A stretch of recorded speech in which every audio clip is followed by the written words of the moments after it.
ತೊಗರಿ ರಾಜ್ಯದ ಪ್ರಮುಖ ದ್ವಿದಳ ಧಾನ್ಯ ಬೆಳೆ. ಸಮೃದ್ಧವಾಗಿ ಬೆಳೆಯುವ ಈ ಬೆಳೆಯನ್ನು ಕೀಟಗಳು ಸಾಕಷ್ಟು ಪ್ರಮಾಣದಲ್ಲಿ ಹಾನಿಯುಂಟು ಮಾಡುತ್ತಿವೆ. ಅವುಗಳಲ್ಲಿ ಪ್ರಮುಖವಾಗಿ ಹಸಿರು ಕಾಯಿ ಕೊರಕ ಹಾಗೂ ಇತರೆ ಕೀಟಗಳು ಇಳುವರಿ ಮೇಲೆ ತೀವ್ರ ರೀತಿಯ ಪರಿಣಾಮವನ್ನು ಬೀರುತ್ತಿವೆ.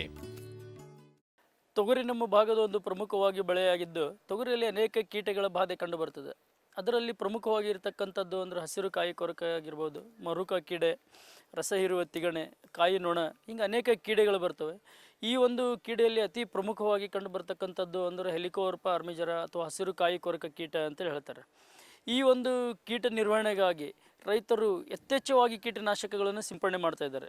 ಅಂದರೆ ಭಾಳಷ್ಟು ಕೀಟನಾಶಕ ಅನಾವಶ್ಯಕವಾಗಿ ಕೆಲವೊಂದು ಸಲ ಸಿಂಪಡಣೆ ಮಾಡಿದ್ದ ತಕ್ಷಣ ವಾತಾವರಣ ಒಂದು ಕಲುಷಿತವಾಗ್ತದೆ, ರೈತರ ಆರೋಗ್ಯಕ್ಕೂ ಕೂಡ ಒಂದು ಹಾನಿಯಾಗ್ತದೆ.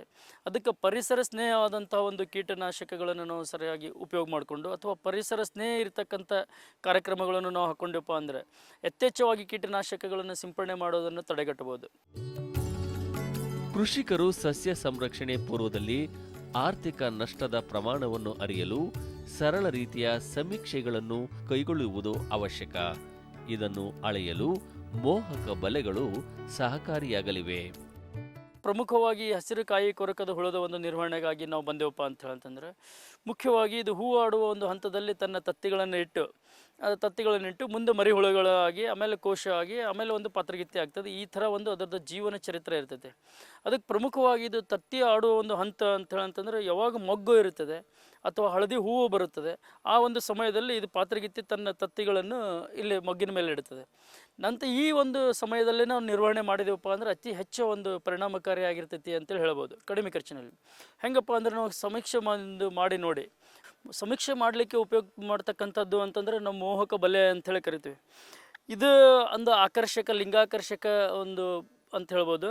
ಆಮೇಲೆ ಇದಕ್ಕೆ ಇರತಕ್ಕಂಥ ಒಂದು ಸ್ಟ್ಯಾಂಡ್, ಈ ಥರ ಇದನ್ನು ಚೂಪಾಗಿರೋದನ್ನು ನಾವು ಇದ್ರ ಒಳಗಡೆ ಹಾಕಿ ಆಮೇಲೆ ನಾವು ಹೊಲದಲ್ಲಿ ಈ ಥರ ಹಾಕಿದೇವಪ್ಪ ಅಂತ ಹೇಳಂತಂದ್ರೆ ಏನಾಗ್ತೈತೆ, ಇಲ್ಲಿ ಎಲ್ಲ ಗಂಡು ಪತಂಗಗಳು ಆಕರ್ಷಣೆಯಾಗಿ ಬಂದು ಇಲ್ಲಿ ಕೆಳಗಡೆ ಬೀಳ್ತಾವ್ರಿ. ಇಲ್ಲಿ ಹಿಂಗೆ ಆಗೋದ್ರಿಂದ ಏನಾಗ್ತೈತಿ, ನಮ್ಮ ಹೊಲದಲ್ಲಿ ಹುಳುಗಳು ಅದಾವೋ ಇಲ್ಲೋ ಅಂಥೇಳಿ ಗೊತ್ತಾಗ್ತದೆ. ಈ ಪ್ರತಿದಿನ ಒಂದು 5 ಪತಂಗಗಳು ಹಿಂಗೆ ಬಿದ್ದುಪ್ಪ ಅಂತ ಹೇಳಂತಂದರೆ ನಾವು ಕೀಟನಾಶಕಗಳನ್ನು ಸಿಂಪಡಣೆ ಮಾಡ್ಬೋದು ಅಂಥೇಳಿ. ಕೀಟನಾಶಕಗಳೊಳಗೆ ತತ್ತಿನಾಶಕ ಕೀಟನಾಶಕಗಳು ಅಂಥೇಳಿ ಬರ್ತಾವೆ. ಅದರೊಳಗೆ ಮುಖ್ಯವಾಗಿ ಇರ್ತಕ್ಕಂಥ ಒಂದು 3 ಪ್ರೊಫೆನೋಫಾಸ್ 50 EC ಅಂತಕ್ಕಂಥ ಕೀಟನಾಶಕ ಪ್ರತಿ ಲೀಟರ್ ನೀರಿಗೆ 2 ml ಆಗಲಿ, ಅಥವಾ ಮಿಥೋಮಿಲ್ ಅಂತಕ್ಕಂಥ ಒಂದು ಕೀಟನಾಶಕ ಪ್ರತಿ ಲೀಟರ್ ನೀರಿಗೆ 0.6 ಗ್ರಾಮ್ ಅಂದರೆ 10 ಲೀಟರ್ ನೀರಿಗೆ 6 ಗ್ರಾಮ್ ಆಗಲಿ, ಅಥವಾ ಥಯೋಡಿಕಾರ್ಬ್ ಅಂತಕ್ಕಂಥ ಒಂದು ತತ್ತಿನಾಶಕ ಪ್ರತಿ ಲೀಟರ್ ನೀರಿಗೆ 0.6 ಗ್ರಾಮ್ ಅಂದರೆ 10 ಲೀಟರ್ ನೀರಿಗೆ 6 ಗ್ರಾಮ್ ಅಂತ ಹಾಕಿ ನಾವು ಸಿಂಪಡಣೆ ಮಾಡಿದ್ದೇ ಆದಲ್ಲಿ ಈ ಒಂದು ತೊಗರಿ ಹಸಿರು ಕಾಯಿ ಕೊರಕದ ಒಂದು ತತ್ತಿ ಹಂತದಲ್ಲೇ ಒಂದು ಸಮರ್ಪಕವಾಗಿ ನಿರ್ವಹಣೆಯನ್ನು ಮಾಡಬಹುದು. ತೊಗರಿಯಲ್ಲಿ ಅಂತರ ಬೆಳೆಯಾಗಿ ಪುಂಡಿ, ನವಣೆ, ಜೋಳ, ಮೆಕ್ಕೆಜೋಳವನ್ನು ಅಲ್ಲಲ್ಲಿ ಬೆಳೆಯುವುದರಿಂದ ಪಕ್ಷಿಗಳಿಗೆ ಆಶ್ರಯ ನೀಡಿ ಅವುಗಳು ಹಾನಿಕಾರಕ ಹುಳುಗಳನ್ನು ತಿನ್ನುವಂತೆ ಮಾಡಲು ಸಹಕಾರಿಯಾಗಲಿವೆ. ತೊಗರಿ ಒಂದು ಬಿತ್ತಿ ಹೊತ್ನಾಗೆ ಅದ್ರ ಜೊತೆಯಾಗಿ ಅಂತರ ಬೆಳೆಗಳಾಗಿ ನಾವು ಪುಂಡಿ ಹಾಕ್ಬೋದು, ಅಥವಾ ಮಿಶ್ರ ಬೆಳೆಯಾಗಿ ಪುಂಡಿ, ನವಣೆ, ಆಮೇಲೆ ಮೆಕ್ಕೆಜೋಳ, ಜೋಳ ಅಲ್ಲೆಲ್ಲೆಲ್ಲಿ ಒಂದೊಂದು ಗಿಡ ಏಳುವಂಗೆ ನಾವು ಹಾಕಿದ್ದೇವಪ್ಪ ಅಂದರೆ ಮುಂದೆ ಪಕ್ಷಿಗಳು ಕುತ್ಕೊಂಡು ಅದ್ರ ಮೇಲೆ ಕಿಡಿಗಳನ್ನ ಹರಿಸ್ಕೊಂಡು ತಿಂತಾವೆ. ಒಂದನೇದ್ದು. ಅದಕ್ಕಿಂತ ಮುಖ್ಯವಾಗಿ ಇರ್ತಕ್ಕಂಥದ್ದು ಅಂದರೆ ಪುಂಡಿ ನಾವು ಏನಾದರೂ ಹಾಕಿದ್ದೇವೆ ಅಂದರೆ ಪುಂಡಿಯಲ್ಲಿ ಅನೇಕ ಪುಟಾಣಿ ಹುಳುಗಳು ಅದರಲ್ಲಿ ಉತ್ಪತ್ತಿ ಆಗ್ತಿದ್ದಾವೆ. ಅಂದರೆ ಅದರ ಮೇಲೆ ರಸ ಹೀರುವ ಕೀಟಗಳು ಬಂದಾಗ ಪುಟಾಣಿ ಹುಳುಗಳ ಸಂಖ್ಯೆನೂ ಜಾಸ್ತಿ ಆಗ್ತದೆ. ಆ ಪುಟಾಣಿ ಹುಳುಗಳು ಬಂದು ಈ ಕೀಡೆಯ ಒಂದು ತತ್ತಿಗಳನ್ನು ತಿನ್ನೋದ್ರಿಂದ ನಾವು ಕಡಿಮೆ ಖರ್ಚಿನಲ್ಲಿ ಒಂದು ಕೀಟ ನಿರ್ವಹಣೆ ಮಾಡ್ತಕ್ಕಂಥದ್ದು ಆಗುತ್ತದೆ. ಇದು ಆದ ನಂತರ ಏನಾದರೂ ಉಳಿದಂಥ ತತ್ತಿಯಿಂದ ಮರಿ ಹುಳುಗಳು ಹೊರಗೆ ಬಂದವಪ್ಪ ಅಂತ ಅಂದರೆ ಆ ಮರಿ ಹುಳುಗಳು ಕೂಡ ಹೂವು ಮತ್ತು ಕಾಯಿಗಳ ಮೇಲೇನೆ ತಿಂತದೆ. ಪರಿಸರ ಸ್ನೇಹಿ ಸಸ್ಯ ಸಂರಕ್ಷಣೆಯಲ್ಲಿ ಬೇವಿನ ಬೀಜದ ಕಷಾಯದ ಬಳಕೆ ಪರಿಣಾಮಕಾರಿಯಾಗಿದ್ದು, ಕೃಷಿಕರು ತಾವೇ ಇದನ್ನು ತಯಾರಿಸಿಕೊಳ್ಳಬಹುದಾಗಿದ್ದು, ಸಾಧ್ಯವಿಲ್ಲದ ಪಕ್ಷದಲ್ಲಿ ಮಾರುಕಟ್ಟೆಯಲ್ಲಿ ಲಭ್ಯವಿರುವ ಬೇವಿನ ಮೂಲದ ಕಷಾಯಗಳನ್ನು ಸಹ ಬಳಸಬಹುದಾಗಿದೆ. ಅಗ್ದಿ ನಿಸರ್ಗಕ್ಕೆ ಹತ್ತಿರವಾದಂತಹ ಒಂದು ನಿರ್ವಹಣೆ ಅಂತಂದ್ರೆ ಬೇವಿನ ಬೀಜದ ಕಷಾಯ ಅಂತೇಳಿ 5% ಒಂದು ಬೇವಿನ ಬೀಜದ ಕಷಾಯ ನಾವು ಸಿಂಪಡಣೆ ಮಾಡಿದ್ದೇವೆ ಅಂತೇಳಿ ಅಂತಂದರೆ ಪಾತ್ರಗಿತ್ತಿರೇ ತತ್ತಿ ಇಡ್ಲಿಕ್ಕೆ ಬರೋಂಗಿಲ್ಲ. ಅಲ್ಲಿ ತತ್ತಿ ಇಡಕ್ಕೆ ಬಂದವಪ್ಪ ಅಂತಂದ್ರೂ ಪಾತ್ರಗಿತ್ತಿ ತತ್ತಿ ಒಡೆದು ಮರಿ ಆಗ್ಲಾರ್ದಂಥ ಒಂದು ಸಂಭವ ಇರ್ತೈತಿ. ಮರಿ ಇದ್ದವಪ್ಪ ಅಂತಂದ್ರೆ ಅದು ವಿಕಾರ ಆಗಿ ಮುಂದೆ ಕೋಶ ಹೊಂದಲಾರ್ದಂಥದ್ದು. ಇಷ್ಟೆಲ್ಲ ಒಳ್ಳೆಯ ಗುಣಧರ್ಮ ಇರೋದರಿಂದ 5% ಒಂದು ಬೇವಿನ ಬೀಜದ ಕಷಾಯ ನಾವು ಸಿಂಪಡಣೆ ಮಾಡಿಕೊಳ್ಳೋದು ಭಾಳಷ್ಟು ಒಳ್ಳೆಯದು. ಅಕಸ್ಮಾತ್ ಇದು 5% ಬೇವಿನ ಬೀಜದ ಕಷಾಯ ಮಾಡಲಿಕ್ಕೆ ಆಗಲಿಲ್ಲ ಅಥವಾ ನಾವು ಬೀಜ ಮೊದಲೇ ಗೊಳೆ ಮಾಡಿರಲಿಲ್ಲಪ್ಪ ಏನಪ್ಪ ಅಂತ ಹೇಳಂತಂದರೆ, ಮಾರುಕಟ್ಟೆಯಲ್ಲಿ ಸಿಗ್ತಕ್ಕಂಥ ಬೇವಿನ ಮೂಲದ ಕೀಟನಾಶಕವನ್ನು 1500 ppm ಇರತಕ್ಕಂಥ ಕೀಟನಾಶಕ ಪ್ರತಿ ಲೀಟರ್ ನೀರಿಗೆ ಒಂದು 2 ml ದಂತೆ ಬೆರೆಸಿ ನಾವು ಸಿಂಪಡಣೆ ಮಾಡಬಹುದು. ಕೃಷಿಕರು ಹಾನಿಕಾರಕ ಕೀಟಗಳನ್ನು ತಿಂದು ಬದುಕುವ ಪರಿಸರ ಸ್ನೇಹಿ ಕೀಟಗಳನ್ನು, ಪಕ್ಷಿಗಳನ್ನು ಗುರುತಿಸಿ ಪೂರಕ ವಾತಾವರಣ ಕಲ್ಪಿಸುವುದರಿಂದ ನೈಸರ್ಗಿಕವಾಗಿಯೇ ಇವುಗಳನ್ನು ನಿರ್ವಹಿಸಬಹುದಾಗಿದೆ. ಕೀಡೆಯ ಒಂದು ಹಂತದಲ್ಲಿ ಅನೇಕ ನೈಸರ್ಗಿಕ ಶತ್ರುಗಳು ಈ ಕೀಡೆಗಳನ್ನು ತಿಂದು ಬದುಕುತ್ತವೆ. ಹೀಗಾಗಿ ರೈತರಿಗೆ ಒಂದು ಒಳ್ಳೆಯ ರೀತಿಯಿಂದ ಉಪಕಾರ ಆಗ್ತವೆ.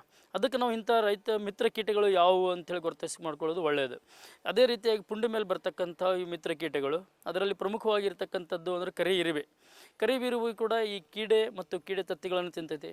ಪುಟಾಣಿ ಹುಳ ಕೂಡ ಕೀಡೆಯ ಒಂದು ತತ್ತಿಗಳನ್ನು ತಿಂತೈತೆ. ಆಮೇಲೆ ಮಳೆ ಹುಳ ಅಂಥೇಳಿ ಕರಿತೇವೆ, ಡ್ರ್ಯಾಗನ್ ಫ್ಲೈ ಅಂತ ಹೇಳಿ ಕರೀತಾರೆ. ಇದು ಡ್ರ್ಯಾಗನ್ ಫ್ಲೈನು ಕೂಡ ಈ ಕೀಡೆಗಳ ತತ್ತಿ ಮತ್ತು ಕೀಡೆಗಳನ್ನು ಕೂಡ ತಿಂತೈತೆ. ಆಮೇಲೆ ಹಸಿರು ಹೇನು, ಸಿಂಹ ಹೇನು ಅಂತ ಹೇಳಿ ಕರಿತೇವೆ. ಇದನ್ನು ಕೂಡ ಈ ಕೀಡೆಗಳನ್ನು ಆಮೇಲೆ ಅದರ ತತ್ತಿಗಳನ್ನು ಕೊಂತೈತೆ. ಶಿವನ ಕುದುರೆನೂ ಇದು ಕೀಡೆ ಮತ್ತು ಕೀಡೆ ತತ್ತಿಗಳನ್ನು, ಹಿಂಗೆ ಅನೇಕ ಒಂದು ನಮಗೆ ರೈತರಿಗೆ ಉಪಕಾರಿಯಾಗಂಥ ಕೀಟಗಳು ನಮ್ಮ ಒಂದು ಪರಿಸರದಲ್ಲಿ ಸಿಗ್ತವೆ. ಈ ಕೀಟಗಳು ಹೆಚ್ಚಾಗಬೇಕು ಅಥವಾ ನಾವು ಕೀಟನಾಶಕಗಳು ಬಳಕೆ ಕಡಿಮೆ ಮಾಡಬೇಕು ಅಂತಂದಾಗ ಮಾತ್ರ ನಾವು ಅಂತರ ಬೆಳೆಗಳನ್ನು ಪುಂಡಿ ಆಗಲಿ ಅಥವಾ ನವಣೆ ಆಗಲಿ ಅಥವಾ ಜೋಳ ಆಗಲಿ ಹಾಕಿದೆವಪ್ಪ ಅಂತಂದ್ರೆ ನಮಗೆ ಈ ಕೀಟನಾಶಕಗಳನ್ನು ಉಪಯೋಗಿಸೋದನ್ನು ನಾವು ಕಡಿಮೆ ಮಾಡ್ಬೋದು. ಇದಕ್ಕಿಂತ ಮುಖ್ಯವಾಗಿ ಏನಾಗ್ತದಂದ್ರೆ ಅನೇಕ ಪಕ್ಷಿಗಳಿದಾವೆ. ನಮ್ಮಲ್ಲಿ ಬ್ಲ್ಯಾಕ್ ಡ್ರಂಗೋ ಅಂತಕ್ಕಂಥ ಒಂದು ಪಕ್ಷಿ ಇದೆ, ಕಪ್ಪು ಕಾಜಾಣು ಅಂತ ಹೇಳತಕ್ಕಂಥ ಪಕ್ಷಿ ಇದೆ, ಆಮೇಲೆ ಕಿಂಗ್ ಫಿಶರ್ ಅಂತಕ್ಕಂಥ ಒಂದು ಪಕ್ಷಿ ಇದೆ. ಸಾಕಷ್ಟು ಪಕ್ಷಿಗಳನ್ನು ಕೂಡ ನಮ್ಮ ಈ ಒಂದು ಅಂತರ ಬೆಳೆಗಳ ಮೇಲೆ ಕುಂತ್ಕೊಂಡು ಕೀಡೆಗಳನ್ನು ಹೆಕ್ಕಿ ತಿನ್ನಲಿಕ್ಕೆ ಅನುಕೂಲ ಆಗ್ತದೆ. ಆದ್ದರಿಂದ ರೈತ ಬಾಂಧವರು ಏನು ಮಾಡಬೇಕಪ್ಪ ಅಂತಂದ್ರೆ ಅಂತರ ಬೆಳೆಯಾಗಿ ಪುಂಡಿ ಅಥವಾ ಜೋಳ ಅಥವಾ ನವಣೆ ಹಾಕಿದ್ರಪ್ಪ ಅಂದ್ರೆ ಸಾಕಷ್ಟು ಒಂದು ಕೀಡೆಗಳನ್ನು ತಿಂದು ಬದುಕುವಂಥ ಒಂದು ಮಿತ್ರ ಕೀಟಗಳು ಹೆಚ್ಚಾಗ್ತವೆ. ಪುಟಾಣಿ ಹುಳ ಆಗಿರ್ಬೋದು, ಶಿವನ ಕುದುರೆ ಆಗಿರ್ಬೋದು, ಅಥವಾ ಹಳದಿ ಒಂದು ಜೇನು ಹುಳದ ಜಾತಿಗೆ ಸೇರ್ತಕ್ಕಂಥ ಕರ್ಜುಟಿಗೆ ಆಗಿರ್ಬೋದು. ಭಾಳಷ್ಟು ಪರಿಸರ ಸ್ನೇಹಿ ಇರತಕ್ಕಂಥ ಕೀಟಗಳು ವೃದ್ಧಿಯಾಗಿ ರೈತರಿಗೆ ಹಾನಿ ಮಾಡ್ತಕ್ಕಂಥ ಕೀಟಗಳನ್ನು ಒಂದು ನಾಶ ಮಾಡಲಿಕ್ಕೆ ಅನುಕೂಲಕರವಾಗುತ್ತದೆ. NPV ನಂಜಾಣುವಿನ ಬಳಕೆಯಿಂದಲೂ ಈ ಕೀಟಗಳನ್ನು ಯಶಸ್ವಿಯಾಗಿ ನಿಯಂತ್ರಿಸಬಹುದಾಗಿದ್ದು, ಕೃಷಿಕರು ಈ ವಿಧಾನಗಳನ್ನು ಯಶಸ್ವಿಯಾಗಿ ಬಳಸಬಹುದಾಗಿದೆ. ಕೊನೆಯದಾಗಿ ನಾವು ಸಿಂಪಡಣೆ ಮಾಡಬೇಕಾಗಿತ್ತು ಅಂತೇಳಂತಂದರೆ NPV ನಂಜಾಣುವನ್ನು ಕೂಡ ನಾವು ಉಪಯೋಗ ಮಾಡ್ಕೋಬೋದು. NPV ನಂಜಾಣು ಅಂತೇಳಂದ್ರೆ ಪ್ರತಿ ಎಕರೆಗೆ ಒಂದು 100 LE ಅಂತ ಹೇಳಂತಾರೆ, ಲಾರ್ವಲ್ ಇಕ್ವಾಲೆಂಟ್ಸ್ದಷ್ಟು. ಇದು ಒಂದು 200 ಲೀಟರ್ ನೀರಿಗೆ ಒಂದು 100 LE ಅಷ್ಟು ಹಾಕಿ, ಒಂದು 100 ಗ್ರಾಮದಷ್ಟು ನೀಲಿ ಪುಡಿಯನ್ನು ಹಾಕಿ, 500 ಗ್ರಾಮದಷ್ಟು ಬೆಲ್ಲ ಹಾಕಿ ಸರಿಯಾಗಿ ಕಲಸಿ ನಾವು ಸಿಂಪಡಣೆ ಮಾಡಿದೆವಾದಲ್ಲಿ ಈ ಕೀಡೆಗಳನ್ನು ಅದು ನಂಜಾಣು ಬಾಧಿಸಿ ಕೀಡೆಗಳು ಸಾವನ್ನಪ್ಪುತ್ತವೆ. ಮತ್ತು ಪುನಃ ಅಂಥ ಕೀಡೆಗಳನ್ನು ಆರಿಸ್ಕೊಂಡು ಕೂಡ ನಾವು ಮತ್ತೆ ನಂಜಾಣು ತಯಾರು ಮಾಡಿ ಮತ್ತೊಂದು ಎಕರೆಯಲ್ಲಿ ಕೂಡ ಸಿಂಪಡಣೆ ಮಾಡ್ಬೋದು. ಇಂಥವು ಪರಿಸರ ಸ್ನೇಹದಂಥ ಕೆಲಸಗಳನ್ನು ಮಾಡಿ ನಾವು ಹೆಚ್ಚು ಪರಿಸರವನ್ನು ಸಂರಕ್ಷಿಸಿ ಒಳ್ಳೆಯ ಒಂದು ಬೆಳೆಯನ್ನು ಮತ್ತು ಒಳ್ಳೆಯ ಆರೋಗ್ಯವನ್ನು ಕೂಡ ಪಡೆಯಬಹುದು.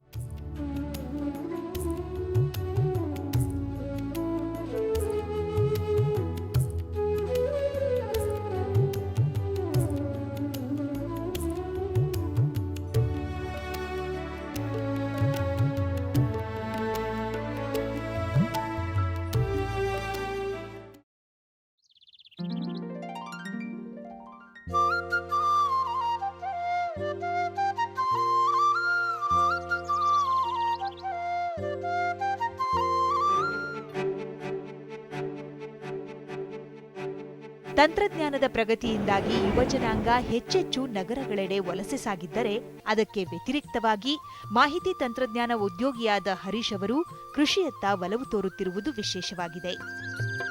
ಸರ್ವ ಋತುಗಳಲ್ಲೂ ಲಭ್ಯವಾಗುವ ವರ್ಷಪೂರ್ತಿ ಬೇಡಿಕೆ ಇರುವ ಬಾಳೆಯನ್ನು ಇವರು ಯಶಸ್ವಿಯಾಗಿ ಬೆಳೆದಿದ್ದಾರೆ. ಇಲ್ಲಿ ಮೊದಲು ಸ್ಟಾರ್ಟ್ ಮಾಡಿದಾಗ ಏನಾಯಿತು ಅಂದರೆ, ಒಂಥರ ಬೀಡ್ಬಿಟ್ಟ ಜಮೀನಿತ್ತು. ಒಂದು ಆಲ್ಮೋಸ್ಟ್ ಆಲ್ 8 ವರ್ಷದಿಂದ ಏನೂ ಮಾಡಿರಲಿಲ್ಲ. ಇಲ್ಲಿ ಏನೂ ಉಳುಮೆ ಆಗಲಿ ಬೆಳೆ ಏನೂ ಮಾಡ್ತಿರಲಿಲ್ಲ. ಭೂಮಿ ತುಂಬ ಲೆವೆಲ್ ಆಗಿರಲಿಲ್ಲ, ಸ್ವಲ್ಪ ಅಪ್ಸ್ ಆ್ಯಂಡ್ ಡೌನ್ಸ್ ಇತ್ತು. ಈ ಉಳುಮೆ ಎಲ್ಲ ಮಾಡಿಸ್ಬಿಟ್ಟು ವೆಜಿಟೇಬಲ್ಸ್ ಎಲ್ಲ ಏನು ನಾನು ಬೆಳೆಯೋಕ್ಕಾಗಲ್ಲ ಅಂದ್ಕೊಂಡು I need to go for an annual crop ಅಂತ. First we thought will do mango ಬೆಳೆಯೋದು ಅಂತ ಯೋಚನೆ ಮಾಡಿದ್ವಿ. ಬಟ್ ಈ ಲ್ಯಾಂಡ್ ಏರಿಯಾ ಎಕ್ಸ್ಟೆಂಟ್ ಕಮ್ಮಿ ಇರೋದ್ರಿಂದ ಸೊ ಹಂಗಾಗಿ ಬಾಳೆಗೆ ಹೋಗೋದು ಅಂತ ಯೋಚನೆ ಮಾಡಿದ್ವಿ.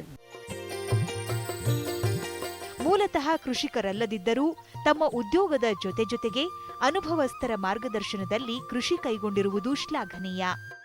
ಬಾಳೆನ ಹೋಗಬೇಕಾದ್ರೆ ನನಗೆ ನಮ್ಮ ಫ್ಯಾಮಿಲಿ ಬ್ಯಾಕ್ಗ್ರೌಂಡಲ್ಲಿ ಯಾರೂ ವ್ಯವಸಾಯ ಮಾಡಿರಲಿಲ್ಲ. ಸೊ ಹಂಗಾಗಿ ಸ್ವಲ್ಪ ಇಂಟರ್ನೆಟ್ ಮೂಲಕ ಆಗಲಿ ಅಥವಾ ಸ್ನೇಹಿತರಾಗಲಿ ಇದು ಮಾಡಿದಾಗ ಶಿವಪ್ಪ ಹೊಸಳ್ಳಿಯಲ್ಲಿ ಶಿವಪ್ಪ ಅಂತ ಒಬ್ಬರು ಸಿಕ್ಕಿದ್ರು. ಸೊ ಅವ್ರ ಗೈಡೆನ್ಸಲ್ಲಿ ಫಸ್ಟ್ ಸ್ಟಾರ್ಟಿಂಗಿಂದ ಮಾಡ್ತಿದ್ವಿ. ಸೊ ಮತ್ತು ಈ ಫಸ್ಟು ಅವರು ಲ್ಯಾಂಡ್ ಪ್ರಿಪ್ರೇಷನಿಂದನೇ ನಾವು ಶುರು ಮಾಡಿದ್ದು ಆ್ಯಕ್ಚುಲಿ. ಇಲ್ಲಿ ಮಧ್ಯೆ ಒಂದು ಗುಂಡಿ ಇತ್ತು, ಇಲ್ಲಿ ಲ್ಯಾಂಡ್ ಎಲ್ಲ ಲೆವೆಲ್ ಮಾಡಿ ಅದು ಮುಚ್ಚಬೇಕು ಅಂತ ಯೋಚನೆ ಮಾಡಿ. ಸೊ ಅಪ್ರಾಕ್ಸಿಮೇಟ್ಲಿ ಒಂದು 3000 ಟ್ರ್ಯಾಕ್ಟರ್ ಲೋಡ್ ಮಣ್ಣು ಮುಚ್ಚಕ್ಕೆ ಬೇಕಾಗಿತ್ತು ಅದನ್ನು. ಬರಡು ಭೂಮಿಯನ್ನು ಸಾವಯವ ಗೊಬ್ಬರ ಮತ್ತು ಕೆರೆಗೋಡು ಹಾಕಿ ಕೃಷಿಗೆ ಪೂರಕವಾಗಿ ಮಾರ್ಪಡಿಸಲು ಹರೀಶ್ ಸಾಕಷ್ಟು ಶ್ರಮ ವಹಿಸಿದ್ದಾರೆ. ಅಲ್ಲದೆ ಆರಂಭದಿಂದಲೂ ತಿಂಗಳಿಗೆ ಪೋಷಕಾಂಶಗಳನ್ನು ಪೂರೈಸುತ್ತಿದ್ದುದು ತಮ್ಮ ಬೆಳೆಗೆ ಹೆಚ್ಚಿನ ಅನುಕೂಲ ಕಲ್ಪಿಸಿದೆ ಎಂದು ಹರೀಶ್ ಹೇಳುತ್ತಾರೆ. ಸಾವಯವ ಗೊಬ್ಬರ ಸ್ವಲ್ಪ ಜಾಸ್ತಿ ಇರಬೇಕು ಅಂತ ಯೋಚನೆ ಮಾಡಿ ಸೊ ನಾವು ಸಿಸ್ಬೇನಿಯಾ ಸೀಡ್ಸ್ ಹಾಕಿದ್ವಿ. ಆಮೇಲೆ ಸ್ವಲ್ಪ ಕೆರೆಗೋಡೆಲ್ಲ ಓಡಿಸಿದ್ವಿ. ಒಂದು ಅಪ್ರಾಕ್ಸಿಮೇಟ್ಲಿ ಒಂದು 200 ಟ್ರ್ಯಾಕ್ಟರ್ ಲೋಡ್ ಆಗೋಷ್ಟು ಕೆರೆಗೋಡು ಓಡಿಸಿದ್ವಿ. ಅದಾದಮೇಲೆ ಕುರಿ ಗೊಬ್ಬರ, ಹಸುವಿನ ಗೊಬ್ಬರ ಎಲ್ಲ ಸೇರಿಸಿ ಎಲ್ಲ ಸ್ಪ್ರೆಡ್ ಮಾಡಿಸಿ, ಅದಾದಮೇಲೆ ಟ್ರಂಚ್ ಮೂಲಕ ಫಾರ್ಮ್ ಮಾಡಿ, ಆಮೇಲೆ ಈ ರ್ಯಾಮ್ಕೋ ಅಲ್ಲಿ ನಮಗೆ ಈ ಸ್ಯಾಪ್ಲಿಂಗ್ಸ್ ಕೊಟ್ಟರು. ಅಲ್ಲಿ ತೊಗೊಂಬಂದು ಸ್ಯಾಪ್ಲಿಂಗ್ಸ್ ಹಾಕಬೇಕಾದಾಗ ಬೇವಿನ ಹಿಂಡಿ ಜೊತೆಗೆ ಜಿಪ್ಸಮ್ ಎಲ್ಲ ಸ್ವಲ್ಪ ಮಿಕ್ಸ್ ಮಾಡಿಬಿಟ್ಟು ಆವಾಗ 6x6 6 ಅಡಿಗೆ 6 ಅಡಿ ಅಂತರದಲ್ಲಿ ನಾವು ಮಾಡಿದ್ವಿ. ಆಮೇಲೆ ನಾವು ಮೈಕ್ರೋ ನ್ಯೂಟ್ರೆಂಟ್ಸ್ ಆಗಲಿ ಮೇಜರ್ ನ್ಯೂಟ್ರೆಂಟ್ಸ್ ಆಗಲಿ ಸ್ವಲ್ಪ ಕರೆಕ್ಟಾಗಿ ನೋಡಿಕೊಂಡು ಎವ್ರಿ ಮಂತ್ ಸ್ಪ್ಲಿಟ್ ಮಾಡಿ ವಿದೌಟ್ ದ ಗ್ಯಾಪ್ ಏನು ಬಿಡದಿರಂಗೆ ಕರೆಕ್ಟಾಗಿ ಕೊಟ್ಕೊಳ್ತಾ ಬಂದ್ವಿ. ಆ ಥರ ನಾವು ಇದು ಗಿಡನೂ ಅದೇ ಥರ ಬೆಳೀತಾ ಬಂತು. ಒಂದೊಂದು ಸತಿ ಏನಾಗ್ತಿತ್ತು, ಸ್ವಲ್ಪ ಎಲೆ ಮೂಲಕ ನಮ್ಗೆ ಗೊತ್ತಾಗ್ತಿತ್ತು ಮೈಕ್ರೋ ನ್ಯೂಟ್ರೆಂಟ್ಸ್ ಆಗಲಿ ಏನೋ ಕೊರತೆ ಇದೆಯಾ, ಏನು ಸಮಾಚಾರ ಅಂತ. ಅದ್ರ ತಕ್ಕಂಗೆ ನಾವು ಸ್ಪ್ರೇಸ್ ಅಂತ ಇದು ಅಡಾಪ್ಟ್ ಮಾಡ್ಕೊಂಡು ಈ ಮೈಕ್ರೋ ನ್ಯೂಟ್ರೆಂಟ್ಸ್ ಬನಾನಾ ಸ್ಪೆಷಲ್ ಅಂತ ಒಂದು ಸ್ಪ್ರೇ ಬರುತ್ತೆ, ಎಲ್ಲರಿಗೂ ಗೊತ್ತಿರ್ಬೋದು ಅದ್ರ ಬಗ್ಗೆ. ಸೊ ಅದನ್ನು ನಾವು 3ನೇ ತಿಂಗಳಿಂದನೇ ಹೊಡೆಯೋಕ್ಕೆ ಶುರು ಮಾಡಿದ್ವಿ. ಸೊ ಎವ್ರಿ ಮಂತ್ ಒಂದೊಂದು ತಿಂಗಳಿಗೆ ಒಂದು ಸತಿ ಸ್ಪ್ರೇ ಮಾಡಿದಾಗ ಅದು ತುಂಬ ಎಫೆಕ್ಟಿವ್ ಆಗಿತ್ತು. ತಮ್ಮ ಭೂಮಿಯ ಮಣ್ಣು ಪರೀಕ್ಷೆ ಮತ್ತು ನೀರಿನ ಪರೀಕ್ಷೆ ಮಾಡಿಸಿದ ನಂತರ ಬಾಳೆ ಬೆಳೆದಿರುವ ಹರೀಶ್ ಅವರು ಅವಶ್ಯಕತೆಗೆ ಅನುಸಾರ ರಸಾವರಿ ಪದ್ಧತಿ ಮೂಲಕ ಪೋಷಕಾಂಶಗಳನ್ನು ನೀಡುತ್ತಿರುವುದು ವಿಶೇಷವಾಗಿದೆ. ಸೊ ಮೊದಲಿಂದನೂ ಈ ಭೂಮಿಯಲ್ಲಿ ಸ್ವಲ್ಪ ಬೋರಾನ್ ಡಿಫಿಷಿಯನ್ಸಿ ಇತ್ತು. ಸೊ ಗೊತ್ತಿದ್ದರಿಂದ ನಾವು ಯಾವಾಗ ಸ್ಪ್ರೇ ಮಾಡ್ತಿದ್ವೋ ಅದಕ್ಕೆ ಬೋರಾನು ಕೊಡ್ತಾ ಬಂದ್ವಿ. ನೀರು ನಮ್ಮ ಹತ್ರ ಒಂದೇ ಒಂದು ಬೋರ್ವೆಲ್ ಇದೆ, 2.5-2.5 ಇಂಚ್ ನೀರು ಬರ್ತಿದೆ. ನಮಗೆ 400 ಅಡಿಯಲ್ಲಿ ನೀರು ಸಿಕ್ಕಿದೆ. ಡ್ರಿಪ್ ಮೂಲಕ ಕೊಡೋಕೆ ಏನಾಗುತ್ತೆ ಅಂದರೆ first of all labour factor ತುಂಬಾ ಹೆಲ್ಪ್ ಆಗುತ್ತೆ. ಅದಾದಮೇಲೆ ನಾವು NPK ಸಾಯಿಲ್ ಅಪ್ಲಿಕೇಶನ್ ಕೊಟ್ಟಾಗ ನಮಗೆ ಗ್ಯಾರಂಟಿ ಕೊಟ್ಟಿಲ್ಲ 100% ನಾವು ಏನು ಹಾಕ್ತೀವೋ ಅದು ಪೂರ್ತಿ ಅಬ್ಸರ್ವ್ ಆಗುತ್ತೆ ಅಂತ ಗ್ಯಾರಂಟಿ ಇರಲ್ಲ. ಸೊ ಸಾಯಿಲಲ್ಲಿ ಮಿಕ್ಸ್ ಮಾಡಿ ಡ್ರಿಪ್ಪಲ್ಲಿ ಬಿಟ್ಟಾಗ ಸಾಯಿಲ್ ಇದ್ದಾಗ ಸೊ ಅದು ಗ್ಯಾರಂಟಿ ಅಟ್ಲೀಸ್ಟ್ 80-90% ಅದು ಅಬ್ಸರ್ವ್ ಆಗೇ ಆಗುತ್ತೆ. ಅದೊಂದು, ಅದ್ರ ಜೊತೆಗೆ ಸ್ಪ್ರೇ ಮಾಡೋದ್ರಿಂದ ತುಂಬಾ ಹೆಲ್ಪ್ ಆಗುತ್ತೆ. ಸ್ಪ್ರೇ ಮಾಡಿದಾಗ ನೆಕ್ಸ್ಟ್ ಮ್ಯಾಕ್ಸಿಮಮ್ 1 ಡೇ ಒಳಗೆ it takes it off. So ಹಂಗಾಗಿ ಸ್ವಲ್ಪ ಜಾಸ್ತಿ ಹೆಲ್ಪ್ ಆಗುತ್ತೆ. ಜೋರಾಗಿ ಗಾಳಿ ಬೀಸಿದಾಗ ಬಾಳೆ ಮರಗಳು ಬಿದ್ದು ನಾಶವಾಗುವುದನ್ನು ತಪ್ಪಿಸಲು ಟೇಪ್ ಪದ್ಧತಿಯನ್ನು ಹರೀಶ್ ಅವರು ಅಳವಡಿಸಿಕೊಂಡಿದ್ದಾರೆ. ಏನಾಗುತ್ತೆ ಅಂದರೆ ಈ ಒಂದೊಂದು ಗಿಡಕ್ಕೂ ನಾವು ಈ ಕಟ್ಟಿಗೆ ಕೊಟ್ಕೊಂಡ್ಬಂದರೆ ಏನಾಗುತ್ತೆ, ಒಂದು ಕಡೆ ತಡೆಯುತ್ತೆ, ಇನ್ನೊಂದು ಕಡೆ ಅಕಸ್ಮಾತ್ ಗಾಳಿ ಸುಂಟ್ರ ಗಾಳಿ ಥರ ಬಂದಾಗ ಅದು ತಡೆಯೋಷ್ಟು ಶಕ್ತಿ ಇರಲ್ಲ, ಅದಕ್ಕೆ ಒಂದು ಬಿದ್ದು ಹೋಗೋ ಚಾನ್ಸಸ್ ಜಾಸ್ತಿ ಇದೆ. ಸೊ ಈ ಟೇಪ್ ಕಟ್ಟಿದ್ರೆ ಏನಾಗುತ್ತೆ, ಒಂದರಿಂದ ಒಂದು ಗಿಡಕ್ಕೆ ಸ್ವಲ್ಪ ಹಿಡಿದಿಟ್ಕೊಳುತ್ತೆ. ಆಮೇಲೆ ಕೊನೆಯಲ್ಲಿ ಗೂಟ ಹೊಡೆದ್ರಿಂದ ಎಷ್ಟು ಎದ್ದು ಕಡೆನೇ ಗಾಳಿ ಬೀಳಲಿ ಅಷ್ಟೊಂದು ಎಫೆಕ್ಟ್ ಏನಾಗಲ್ಲ. ಅದ್ರ ಜೊತೆಗೂ ನಾವು ಯಾಕಂದರೆ ನಮ್ಮದು ಆಲ್ರೆಡಿ ಒಂದು 20 kg ಮೇಲೆ ಬರ್ತಾಯಿದೆ ಕೊನೆಗಳೆಲ್ಲ. ಸೊ ಹಂಗಾಗಿ ನಾವು ಸ್ಟೇಕಿಂಗ್ ಕೊಡಲೇಬೇಕಾಗುತ್ತೆ. ಬರೀ ಈ ಟೇಪಿಂದ ನಾವು ಕಂಟ್ರೋಲ್ ಮಾಡೋಕ್ಕೆ ವಿಂಡ್ ಬ್ಯಾರಿಯರ್ ಆಗುತ್ತೆ ಅಂತ ಹೇಳಿದ್ರೆ ಆಗ ಮಾತಲ್ಲ. ಅದು ಎರಡನ್ನೂ ಅಡಾಪ್ಟ್ ಮಾಡ್ಕೊಬೇಕು. ಎವ್ರಿ 3 ಪ್ಲಾಂಟ್ಸ್ 3 ಗಿಡಕ್ಕೆ ಒಂದು ಸ್ಟೇಕಿಂಗ್ ಕೊಟ್ಟಿದ್ದೀವಿ. ಯಾಕಂದರೆ ಅಷ್ಟೊಂದು ಜೋರ ಗಾಳಿ ಬಂದ್ರೂ ಇಂಪ್ಯಾಕ್ಟ್ ಇರಬಾರ್ದು ಅಂತೇಳಿ ಆ ಥರ ಮಾಡಿದ್ದೀವಿ. ಬಾಳೆಯಲ್ಲದೆ ಲಭ್ಯ ಭೂಮಿಯನ್ನು ಬಳಸಿಕೊಂಡು ನಿಂಬೆ, ನೇರಳೆ, ನುಗ್ಗೆ ಮರಗಳನ್ನು ಅಲ್ಲದೆ ಬದುವಿನುದ್ದಕ್ಕೂ ಸಿಲ್ವರ್ ಓಕ್, ಬೇವು, ಸಾಗುವಾನಿ ಮುಂತಾದ ಮರಗಳನ್ನು ಹರೀಶ್ ಬೆಳೆಸಿದ್ದಾರೆ. ಮೊದಲು ಇದು ಶುರು ಮಾಡೋಕ್ಕಿಂತ ಮುಂಚೆ ಸಿಸ್ಬೇನಿಯಾ ಸೀಡ್ಸ್ ಅಂತ ಹೇಳಿದ್ನಲ್ಲ, ಆಗೇನಾಗ್ತಿತ್ತು, ಫುಲ್ ನೀರೆಲ್ಲ ಕೊಚ್ಕೊಂಡೋಗಿ ಸೀಡ್ಸು ಮತ್ತು ಮೇಲಿನ ಮಣ್ಣೆಲ್ಲ ಹೋಗ್ತಿತ್ತು. ಸೊ ಅದೇನು ಮಾಡಿದ್ವಿ, ಬಂಡ್ಸ್ ಥರ ಮಾಡಿಬಿಟ್ಟು ಆ ವಾಟರ್ ನಮ್ಮದು ಒಂದು ಸ್ವಲ್ಪ ಟ್ಯಾಂಕ್ ಥರ ಇದೆ ಅಲ್ಲಿ ಬೋರ್ವೆಲ್ ಪಕ್ಕದಲ್ಲೇ. ಸೊ ವಾಟರ್ ಸ್ಟ್ಯಾಗ್ನೇಟ್ ಆಗಲಿ ಅಂತ ಹೇಳ್ಬಿಟ್ಟು ಸ್ವಲ್ಪ ಸೋರ್ಸ್ ಕ್ಲೀನಾಗಿ ಮಾಡಿದ್ವಿ. ಅದ್ರ ಜೊತೆಗೂ ನಾವು ಈ ಲೆವೆಲ್ ಇರೋದ್ರಿಂದ ಈ ಮಧ್ಯದಲ್ಲೂ ನಾವು ಸ್ವಲ್ಪ ಯುಟಿಲೈಸ್ ಮಾಡಿಕೊಂಡು ನಿಂಬೆ ಮತ್ತು ಈ ಸಪೋಟ ಅಂತ ಗಿಡಗಳೆಲ್ಲ ಮಧ್ಯದಲ್ಲಿ ಹಾಕಿದ್ದೀವಿ. ಸೊ ಬಂಡ್ ಮೇಲೆ ಹಾಕಿದ್ದೀವಿ. ನಾವು ನುಗ್ಗೆನೂ ಹಾಕಿದ್ದೀವಿ. ಅದ್ರ ಮೇಲೆ ಸ್ವಲ್ಪ ಸುಮಾರು ಒಂದು 60 ಗಿಡ ಇದೆ. ಸೊ ಫೆನ್ಸಿಂಗಲ್ಲಿ ಪೂರ್ತಿ ಸಿಲ್ವರ್ ಓಕು ಮತ್ತು ಈ ಬೇವಿನ ಬೀವದ್ದು ಮತ್ತು ಈ ನೇರಳೆ ಹಣ್ಣು ಮತ್ತು ಈ ಟೀಕುಡ್ದು ಮರ ಎಲ್ಲ ಹಾಕಿದ್ದೀವಿ. ಸಂಪೂರ್ಣ ಬಲಿತ ಬಾಳೆಗೊನೆಗಳನ್ನು ಮಾತ್ರ ಕತ್ತರಿಸುವಂತೆ ತಮ್ಮದೇ ಆದ ವಿಶಿಷ್ಟ ಪದ್ಧತಿಯನ್ನು ಹರೀಶ್ ಅವರು ಅಭಿವೃದ್ಧಿಪಡಿಸಿಕೊಂಡಿದ್ದಾರೆ. ನಾವೇನು ಮಾಡ್ತಿದ್ದೀವಿ ಅಂದರೆ, ನಾಳೆ ಹಾರ್ವೆಸ್ಟ್ ಮಾಡಬೇಕು ಅಂತಂದರೆ ಇವತ್ತಿನ ದಿನವೇ ನಾವು ಸುಮ್ಮನೆ ಅವಾಗ ಹೋಗಿ ನಾವು ಕಟ್ ಮಾಡೋ ಬದಲು ನಾವು ಕರೆಕ್ಟಾಗಿ ಚೂಸ್ ಮಾಡೋಕ್ಕಾಗಲ್ಲ. 1 ಡೇ ಬಿಫೋರ್ ಏನು ಮಾಡ್ತೀವಿ ಅಂದರೆ, ಒಂದು ಟೈಮ್ ದಾರ ತೊಗೊಂಡು ಯಾವ ಮರ ಕಡಿಬೇಕು ಅಂದ್ಬಿಟ್ಟು ನಾಟ್ ಹಾಕ್ಕೊಂಡು ಹೋಗ್ಬಿಡ್ತೀವಿ. ಸೊ ನಮಗೆ 2 ಅಡ್ವಾಂಟೇಜು. ಒಂದು ಪ್ರಿಮೆಚೂರ್ ಆಗಿ ನಾವು ಗಿಡ ಗೊನೆಯನ್ನು ಕಟ್ ಮಾಡಲ್ಲ. ಇನ್ನೊಂದು ನಮ್ಗೆ ಲೆಕ್ಕ ಸಿಗುತ್ತೆ, ಇಷ್ಟೇ ಗೊನೆ ಕಟ್ ಮಾಡ್ತಿದ್ವಿ ಅಂತೇಳಿ ತಕ್ಕಂಗೆ ವ್ಯಾನ್ಗೆ ಇದು ಮಾಡೋಂಗೆ ಅಂತ ವ್ಯವಸ್ಥೆ ಮಾಡ್ಕೊಂಡು 15 kg ಆವ್ರೇಜ್ ಬಂದಿದೆ. ಜಾಸ್ತಿ ಹೆವಿ ಆಗಿರೋ ಗೊನೆ ಅಂದರೆ 20 kg 300 ಗ್ರಾಮ್ ಬಂದಿದೆ. ಸೊ ಇನ್ನೂ ಜಾಸ್ತಿ ಇದೆ, ಹೋಗ್ತಾ probably you might get more, ಜಾಸ್ತಿ ಬರ್ಬೋದು ವೆಯ್ಟು ಅಂತ ಅನಿಸುತ್ತೆ. ಇವಾಗ ನಾವು ಫಸ್ಟಿಂದ ನಾನು ಟ್ರೆಂಚ್ ಮಾಡಿ ಆ ಕೆರೆಗೋಡು ಅವೆಲ್ಲ ಓಡಿಸಿ ಎಲ್ಲ ಲೆಕ್ಕ ಇಟ್ಟಿದ್ದೀನಿ ನಾನು. ಇವಾಗವರೆಗೂ 156 ರೂಪಾಯಿವರೆಗೂ ಆಗಿದೆ. ಇನ್ನು ಮುಂದಕ್ಕೆ ಅಷ್ಟೊಂದೇನು ಖರ್ಚು ಬರೋಲ್ಲ, ಬರೀ ಮೋಸ್ ಮಾತ್ರ ಕಟ್ ಮಾಡೋದು, ಇನ್ನೊಂದು 2 ಟೈಮ್ಸು ಈ 13045 ಡ್ರಿಪ್ಪಲ್ಲಿ ಕೊಡಬೇಕಾಗಿ ಬರುತ್ತೆ. ಸೊ ಅವೆರಡು ಮಾತ್ರ ಇದೆ. ಸೊ ಹಂಗಾಗಿ ಅಪ್ರಾಕ್ಸಿಮೇಟ್ಲಿ ಒಂದು 160 ರೂಪೀಸ್ ಒಂದು ಪ್ಲಾಂಟ್ಗೆ ಬಂದಂಗೆ ಆಗುತ್ತೆ. So even if you get about 14 kg average ಬಂದ್ರೂ ಒಂದು 600 ರೂಪೀಸ್, 550-600 ರೂಪೀಸ್ ಬಂದಂಗೆ ಆಗುತ್ತೆ ಪರ್ ಪ್ಲಾಂಟ್. ಖರ್ಚು ಕಳೆದು ಹೋದರೆ ಒಂದು 350 ರೂಪಾಯಿಂದ 400 ರೂಪಾಯಿ ಬರ್ಬೋದು. ಕೃಷಿಯಲ್ಲಿ ಖರ್ಚು ವೆಚ್ಚ ಮತ್ತು ಅದರ ನಿರ್ವಹಣೆಯಲ್ಲಿ ಎದುರಾಗುವ ಸವಾಲುಗಳನ್ನು ನಿಖರವಾಗಿ ಅಧ್ಯಯನ ಮಾಡಿ ನಂತರ ಸೂಕ್ತ ಬೆಳೆ ಬೆಳೆದಲ್ಲಿ ಕೃಷಿ ಖಂಡಿತ ಲಾಭದಾಯಕ ಉದ್ಯಮವಾಗಬಲ್ಲದು ಎಂಬುದಕ್ಕೆ ಹರೀಶ್ ನಿದರ್ಶನವಾಗಿದ್ದಾರೆ. ಏನೇ ಖರ್ಚು ಮಾಡಿದ್ರೂ ಏನೇ ಮಾಡಬೇಕಾದ್ರೂ ಲೆಕ್ಕ ಇಡಬೇಕು. ಯಾಕಂದರೆ ನಮ್ಮ ಫಂಡ್ಸ್ ಎಲ್ಲ ಎಲ್ಲಿ ಹೋಗ್ತಾ ಇದೆ, ಕರೆಕ್ಟ್ ಸ್ಟ್ರೀಮ್ ಲೈನ್ ಹೋಗ್ತಾ ಇದೆಯಾ ಇಲ್ವಾ ಅಂತ ನಾವು ಕಂಟ್ರೋಲ್ ಮಾಡೋ ಒಂದು ಚಾನ್ಸಸ್ ಜಾಸ್ತಿ ಇದೆ.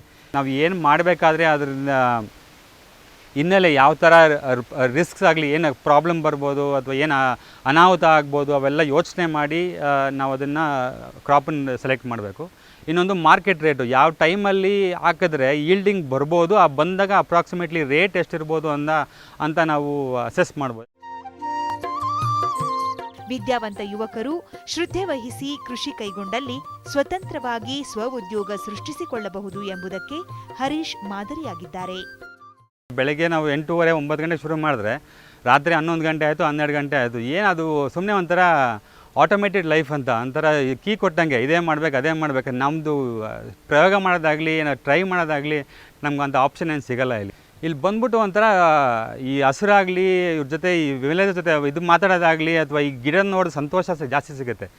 ತುಂಬ ಚೆನ್ನಾಗಿದೆ. 100% ಕೃಷಿಯಲ್ಲಿ ಭವಿಷ್ಯ ಜಾಸ್ತಿ ಚೆನ್ನಾಗೇ ಇದೆ.